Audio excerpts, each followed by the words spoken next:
que contiene el virus.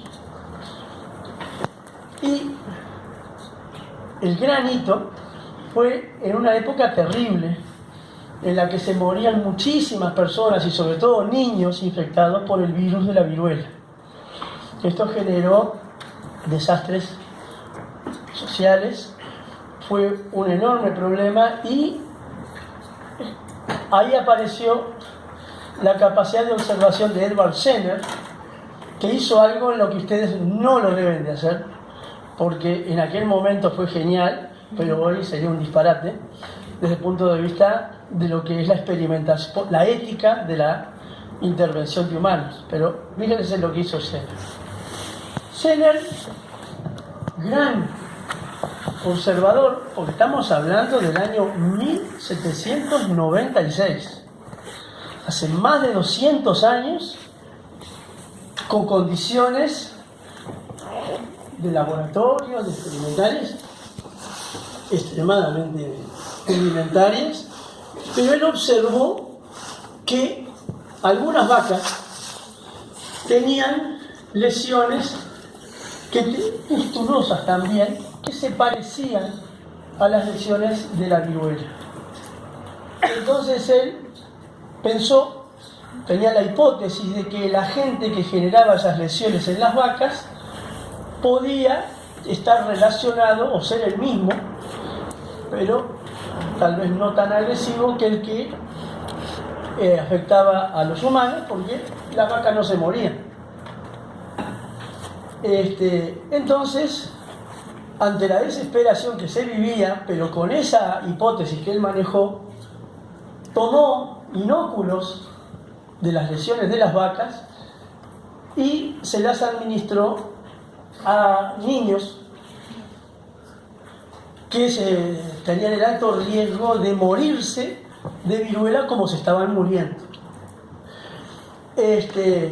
Los niños no desarrollaron nada grave, fue un episodio febril que se recuperaron plenamente a los 2 meses y luego esos niños pasaron a estar en contacto, tener el riesgo de adquirir la viruela y en esos medios expuestos al virus de la viruela no desarrollaron viruela. Entonces, acá se generó una protección por algo que estaba a nivel de la gente, ni hablar de que él no podía proponer si era qué agente, ni qué, si existiera un virus o qué, porque esas definiciones no existían. Pero sí pudo demostrar que con este material se protegía del desarrollo de la enfermedad.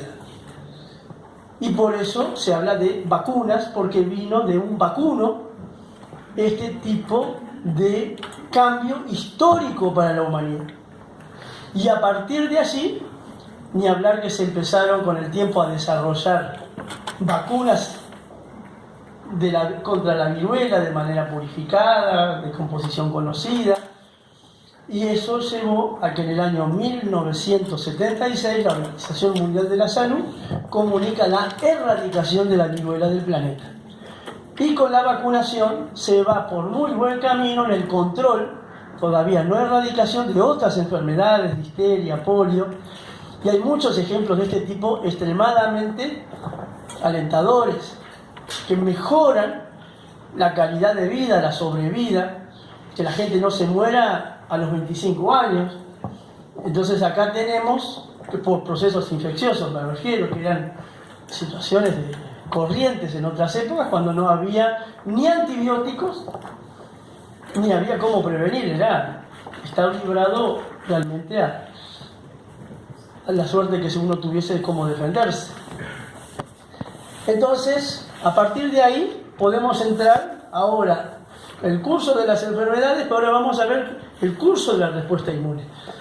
Esto no alcanza en el día de hoy ni en muchos días para hablar de todo el tema de cómo se desarrolla la respuesta inmune. Vamos a tomar aspectos conceptuales básicos para que ustedes, que hoy se están introduciendo a lo que es el sistema inmune, vaya rescatando algunos conceptos importantes.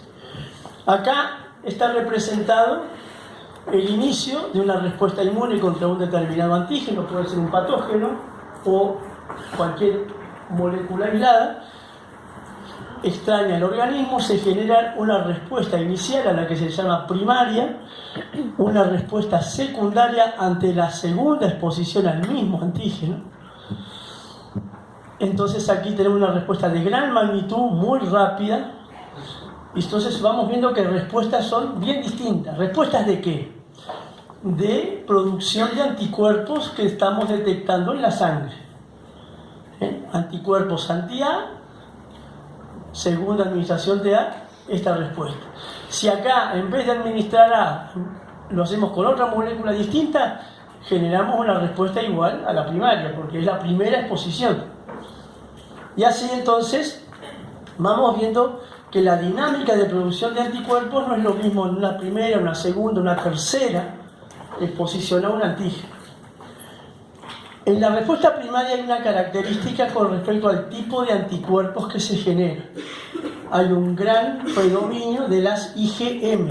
Es un tipo de anticuerpo que ustedes van a ver pasado mañana, que tiene la capacidad de tener múltiples sitios de unión, pero que tiene menor eficiencia para matar patógenos comparado con las IgG, que son las que predominan en la respuesta secundaria. Entonces a la respuesta secundaria le vamos sumando atributos: rápida, mayor magnitud, IgG, que es mejor que IgM, y además destacamos acá que los anticuerpos de la respuesta secundaria tienen mayor afinidad por los antígenos.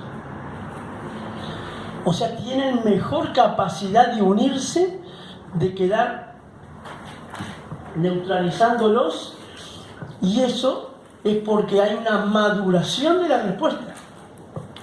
Se madura la afinidad de los anticuerpos. Eso también tiene una base molecular bien caracterizada y va a ser parte de la actividad de ustedes del jueves.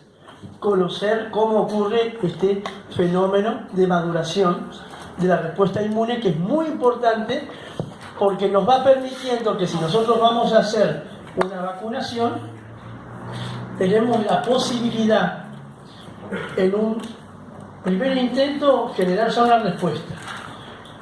Pero venimos al mes, le hacemos un refuerzo, segunda dosis. Venimos después y le hacemos una tercera dosis. Cada vez que inmunizamos, más cantidad, más calidad, mejor respuesta se va dando en la medida que vamos estimulando al sistema sucesivamente. Aunque esto no es una cosa de cantidades de antígeno.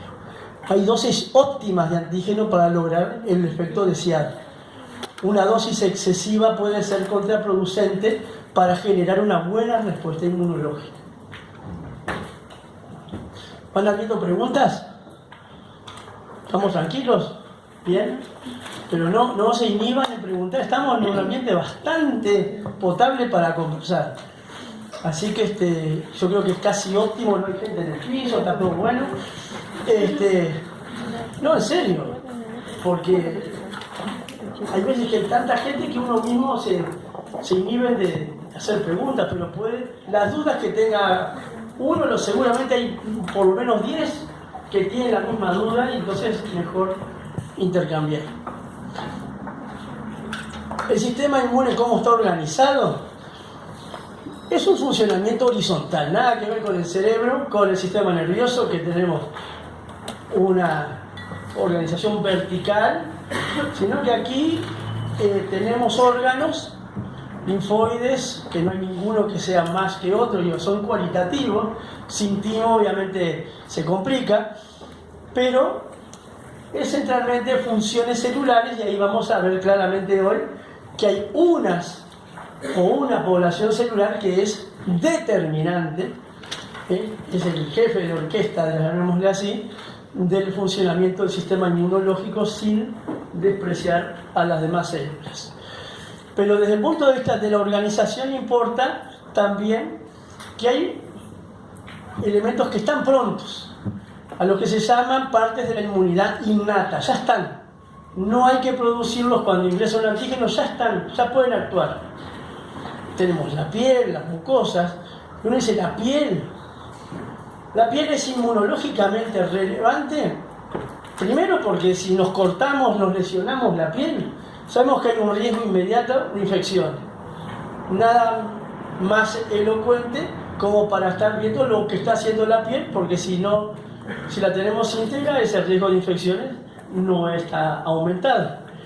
Pero además la cantidad de linfocitos que hay en la piel es la mayor del organismo, los que hay en piel. Y por eso un día vamos a tener una actividad muy interesante sobre el sistema inmune cutáneo, pero además vamos a tener a la clínica dermatológica en pleno, con todos los dermatólogos clínicos acá, en los grupos, no aquí es lo menos importante, sino en las discusiones grupales con las historias clínicas y viendo psoriasis, dermatitis atópica, toda la patología de la piel, porque ellos necesitan para el ejercicio de la progresión a la inmunología y lo retribuyen viniendo a transmitir lo que a ustedes más les interesa, el contexto clínico.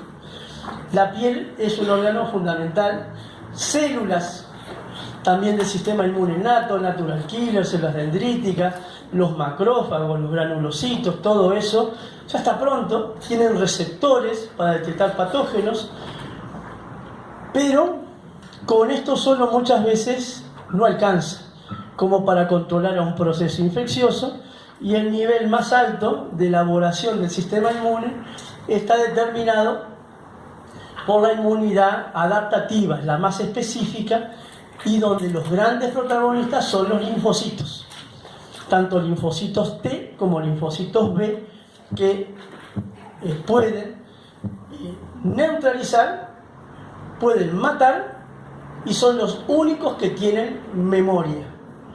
La memoria del sistema inmune obedece a los linfocitos, tanto T como B.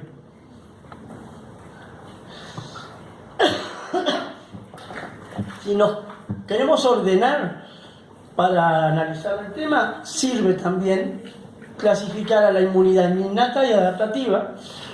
La inmunidad innata se puede evidenciar su actividad en horas.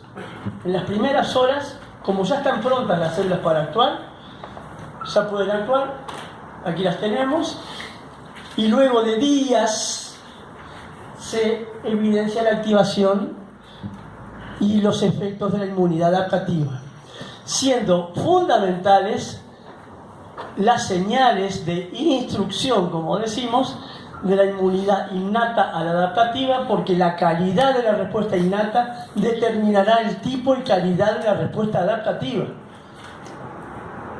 y determinará en serio, profundamente, qué tipo de inmunidad adaptativa, cómo se activa la inmunidad innata. Y de eso hoy van a salir de acá con ese tema, espero, bastante claro. Pero, mejor aún, cuando la inmunidad adaptativa se desarrolló y ya tiene capacidad para actuar contra el patógeno, tiene un plus, que es que estas moléculas de la inmunidad adaptativa pueden potenciar los mecanismos efectores de la innata. ¿Qué quiere decir? Pueden hacer que los macrófagos fagociten más, que maten más, que las natural killers sean más asesinas. Entonces tenemos formas de potenciar más a la inmunidad innata con señales que vienen de células de la inmunidad adaptativa. Entonces, unas ayudan a las otras en los mecanismos de respuesta contra patógenos. Si empezamos a disecar un poquito, no es, me parece nada muy novedoso para ustedes, los tipos de inmunidad adaptativa, pero por las dudas es bueno repasarlo.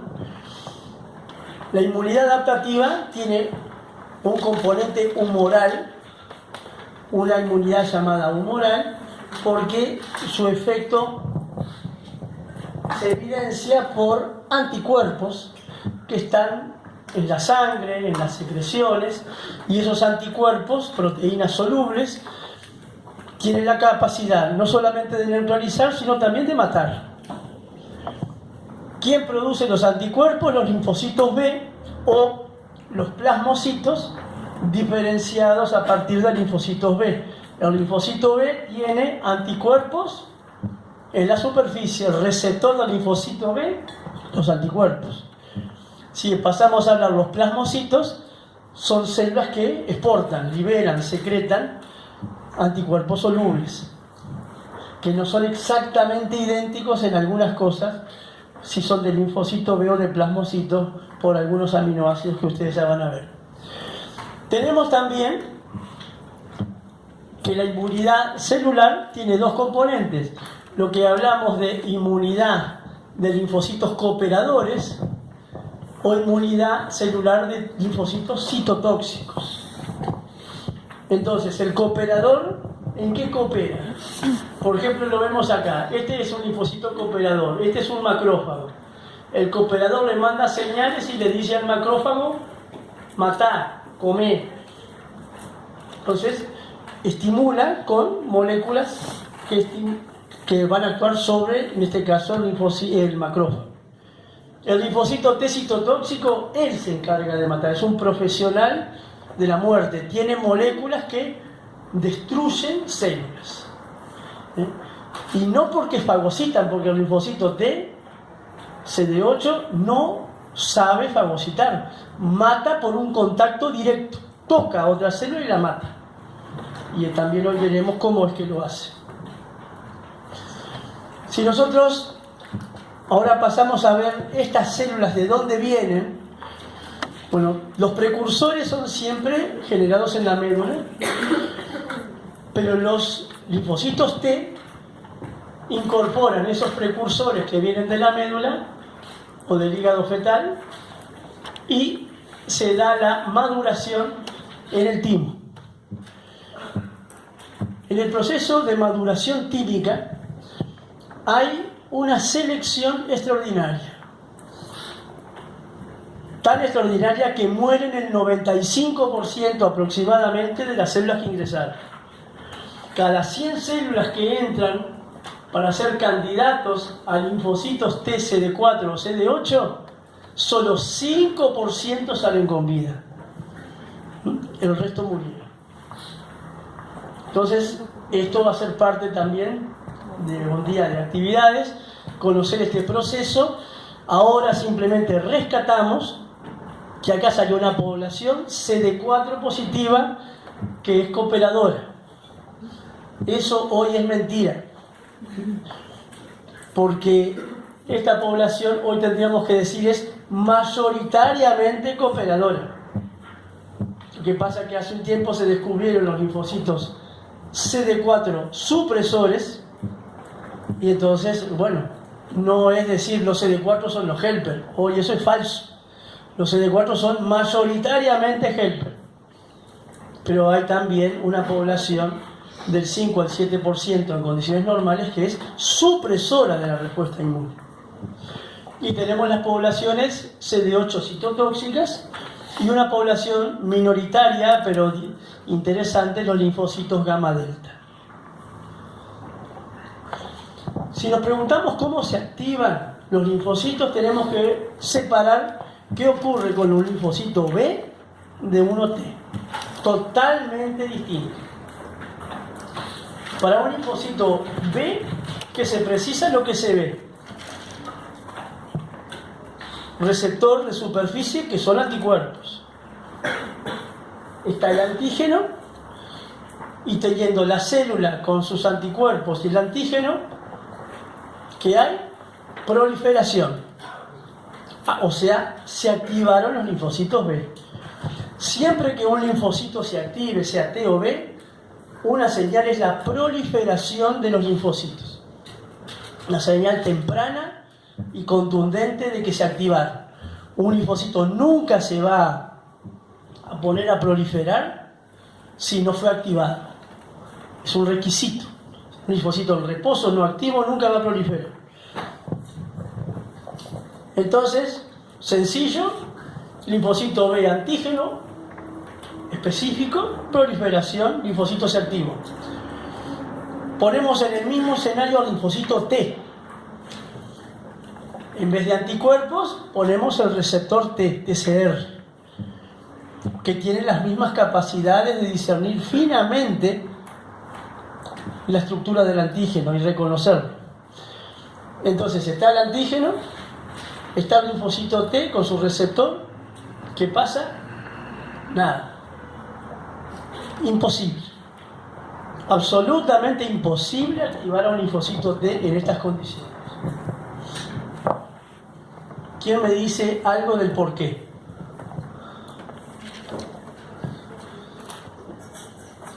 Una pista. ¿Qué le suena que pueda estar jugando un rol acá? ¿Quién está hablando? Sí.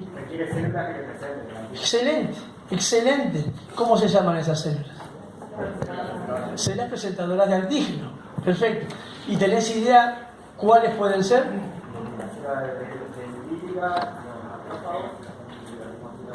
Genial. Perfecto. Le dijiste las tres principales y en el orden de importancia. Primero la dendrítica, después macrófago y linfocito. Empatados ahí en importancia. Pero la dendrítica es la célula presentadora. Y lo que el compañero acaba de decir es perfecto. Se requiere de otro tipo celular, que ahí no está, está el linfocito puro. Acá con linfocitos B puros y antígeno, activamos. Acá con linfocitos T puros y antígeno no pasa nada. ¿Qué aportan las células presentadoras? Y ahora te estoy mirando porque ya que vas por buen camino. Y la segunda, la insulina, ¿no? Sí, pero antes otra cosa. A ver, alguien que le ayude a él. La célula presentadora, el nombre también ayuda. El NHC. Exacto.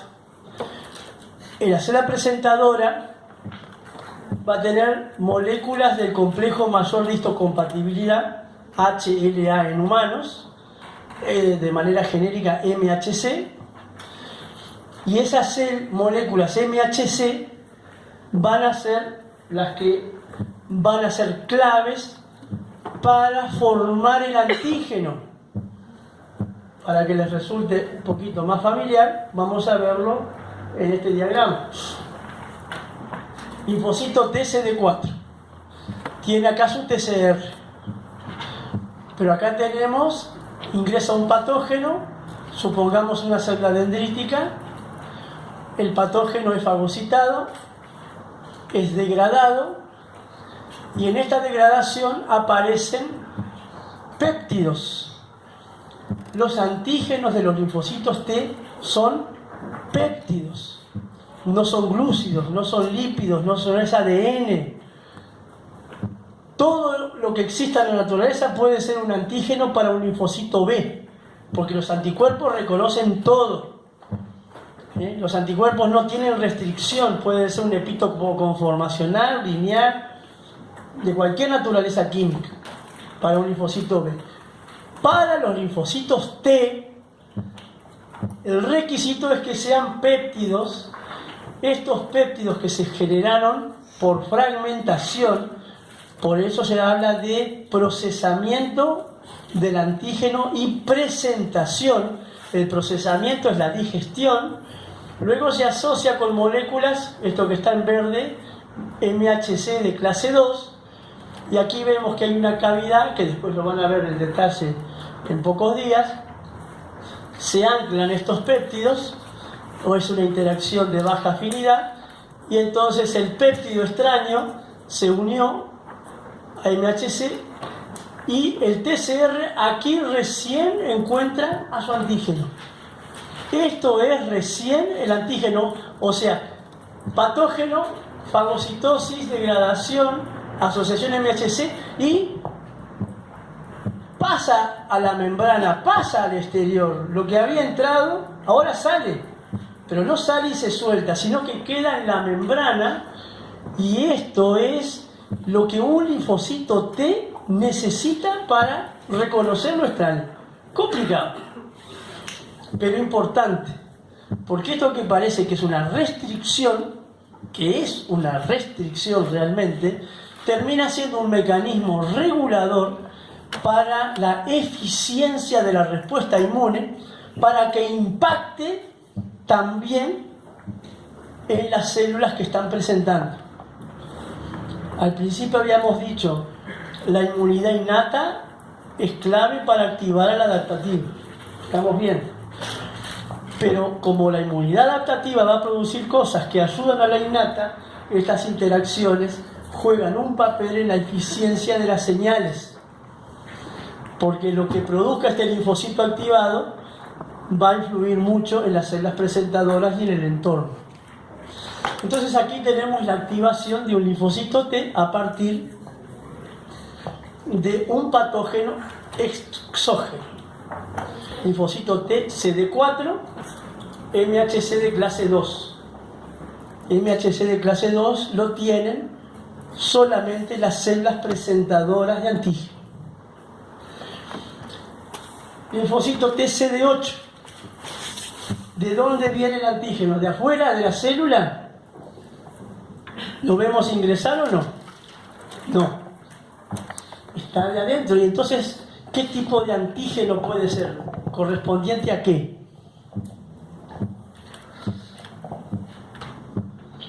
A una célula que tenga una infección por un virus.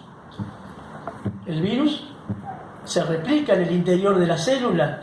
Hay proteínas virales que se van generando, también se van degradando, y proteínas virales entonces que se asocian a MHC de clase 1, se reconoce por el CD8, pero aquí el CD8 reconoce y mata. Ya mata a esa célula que está infectada por un virus. Distinto que aquí, que lo que hizo fue ingresar el patógeno, se activó el CD4 y ahora el CD4 va a producir de todo. Va a ser una gran célula productora de citoquinas con capacidad para regular a distintos tipos de células. Una característica es entonces que acá CD8, MHC de clase 1, y el MHC de clase 1 está ¿en dónde? En todas las células nucleadas del organismo, ¿sí? Salvo los glóbulos rojos, está por las plaquetas, está en todas las células del organismo.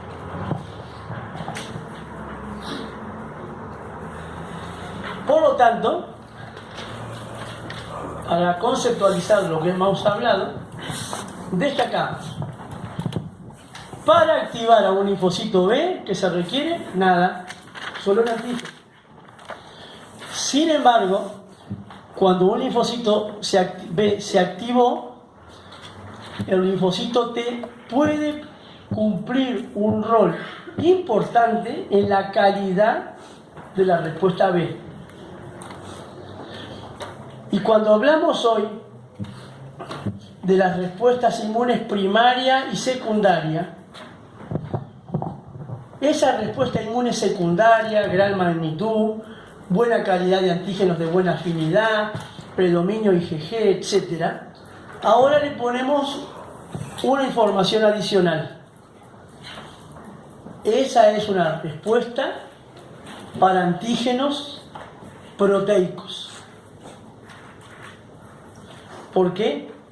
Porque esa es una respuesta que tiene sí o sí cooperación del linfocito T hacia el B para generar ese tipo de respuesta. La IgG, la IgA y la IgE, cuando aparecen es porque ocurrió un estímulo de ayuda del T al B. Si el linfocito B no recibe la cooperación del T, siempre va a producir IgM y nunca va a dejar de producir IgM. Caso típico, los grupos sanguíneos ABC. Los anticuerpos, antigrupos sanguíneos ABO, AB0, son siempre que IgMs. Porque los antígenos esos que son glúcidos, son azúcares. Y como son azúcares, nunca van a activar a un linfocito T. Entonces la respuesta va a ser T independiente, el T no se activa y van a ser siempre IgM, siempre IgM, siempre IgM. El antígeno RH, el antígeno D del conflicto materno-fetal, lo van a ver pasado mañana. Es un antígeno proteico. Como ese antígeno es proteico, la activación T, ¿qué les permite? Que se colabore con el B para que el linfocito B, además de producir lo que estaba produciendo, lo produzca más, y que en vez de IgM ahora formen IgG, y las IgG van a ser los principales anticuerpos. Que eso es bueno, pero tiene un problema, que las IgG atraviesan la placenta, pueden pasar de la madre al feto, en cambio las IgM no atraviesan la placenta. Eso, bueno, lo van a ver en detalle, no me adelanto mucho, pero para que vean cómo se regula esto de la producción de anticuerpos por si hay o no hay un estímulo T al B. Es una ayuda y es una señal de proliferación, de diferenciación y calidad de la respuesta de anticuerpos. Con respecto al linfocito T, ya vimos, se requiere la presentación por la célula dendrítica, primera señal específica, pero también se requiere de otras señales que van a repercutir en ese linfocito para mejorar